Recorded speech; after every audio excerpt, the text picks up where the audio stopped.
Ses lunettes à l'allure impeccable irradient l'expérience et la sagesse. Sa prise de parole respire la fiabilité et la sobriété que l'on attend de celui qui doit veiller en bon ingénieur de l'État sur les projets routiers du pays. Emmanuel Ngano Djomesi en a un peu gros dans la cacophonie infrastructurelle et des couacs à répétition. Alors, sur la pénétrante est de la ville de Douala, le maître d'ouvrage a été clair lors de la revue des projets.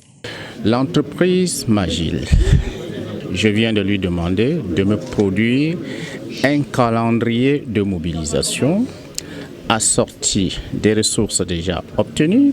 Elle va donc sortir son calendrier de mobilisation actualisé pour indiquer ce qu'elle a déjà fait, ce qui reste à faire, comment elle entend le faire, avec quelles ressources humaines, quels moyens, quelles ressources matérielles. Serrer le vis toujours plus. Le ministre des Travaux publics se doit d'avoir des entreprises efficaces et irréprochables. Or, le patron du BTP est mécontent de la stratégie de la société canadienne, agacé par la lenteur injustifiée. Aujourd'hui, le taux d'avancement des travaux est évalué à seulement 9%. Le nouvel adjudicataire du marché a déjà perçu une avance de 30 milliards pour la reprise des travaux et compte entamer la construction technique dès le mois d'avril. Emmanuel Ngano Djomesi, qui ne tolère plus le moindre faux pas, vient d'appliquer une nouvelle fois la politique du recadrage et donne 10 jours pour proposer un nouveau chronogramme raisonnable. Je lui ai prescrit une dizaine de jours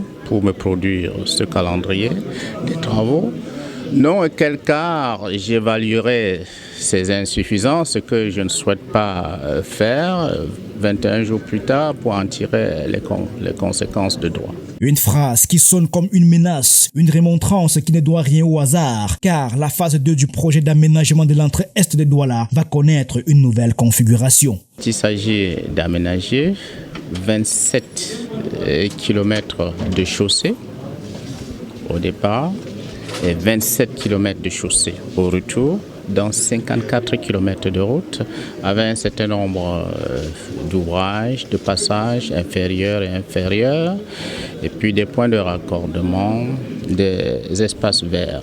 Ici, on ne badine pas avec les projets routiers, surtout lorsqu'on a hérité du portefeuille du monsieur Travaux publics. Magil Construction est donc prié de faire profil bas, tout comme les autres entreprises. À bon entendeur.